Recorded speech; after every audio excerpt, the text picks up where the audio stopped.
থেকে লোকটা দেখছে খানায় কাবার চতুর্দিকে একজন আল্লাহ তাআলার বান্দা খানায় কাবাকে সে প্রদক্ষিণ করছে।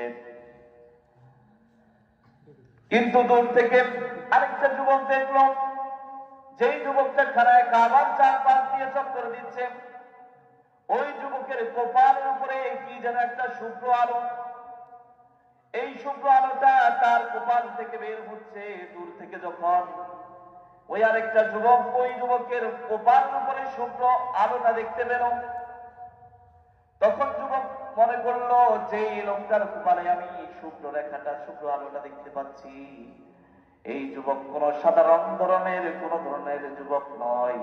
এই যুবকটা অবশ্যই আল্লাহ তাআলার একজন প্রিয় যুবক হতে পারে। বলুন না সুবহানাল্লাহ, আরো জোরে বলেন সুবহানাল্লাহ। সম্মানিত হাজিরিন, যখন দূর থেকে যুবকটা দেখলো ওই যুবক খানায় কাবা প্রদক্ষিণ করছে, কিন্তু তার চেহারার উপরে শুভ্র আলোটা দেখা যাচ্ছে, সে তার পিছু হটলো।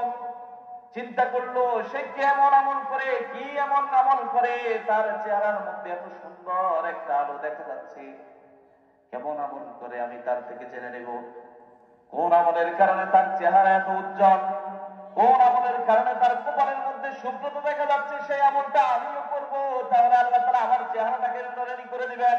বলুন না সুবহানাল্লাহ, আরে বলুন সুবহানাল্লাহ। যুবক দূর থেকে ওই যুবককে ফলো করতে থাকলো। ফলো করতে করতে সেই যুবকের পাশে গেল, যুবককে গিয়ে জিজ্ঞাসা করলে, হে ভাই, আমি দূর থেকে কিছুক্ষণ ধরে তোমাকে বারবার ফলো করছি, দূর থেকে আমি দেখছি তোমার যে চেহারা আছে, চেহারার কপালের মধ্যে সুন্দর করে শুভ্র আলো ফুটফুট করছে, সুন্দর করে একটা শুভ্র আলো তোমার চেহারায় দেখা যাচ্ছে। তুমি কি এমন আমল করো, কি এমন আমল করেছো, কি এমন আমল করে তুমি আল্লাহ তাআলার প্রিয় হয়ে গেলে আমাকেও বলো, কোন আমল তুমি করেছো আমিও করি, আমিও আল্লাহ তাআলার এবারে প্রিয় হয়ে যাই। আল্লাহু আকবার।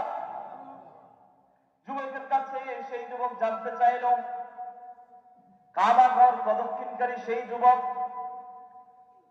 সে বলল, আমি বেশি কিছু আমল করি না, আমি বড় কোন ইবাদত গুজার বান্দা না আল্লাহ তাআলার, তবে আমার কাছে যেটা মনে হয়, আপনি দূর থেকে আমার চেহারায় যে শুভ্রতাটা দেখতে পেয়েছেন, সেই শুভ্রতাটা হইতে পারে আমি একজন নেককার লোকের সোহবত একদিন পেয়েছি, সেই কারণে সম্ভবত আল্লাহ তাআলা আমার চেহারাটাকে নূরানি করে দিয়েছেন। বলুন না সুবহানাল্লাহ, আরো জোরে বলেন সুবহানাল্লাহ।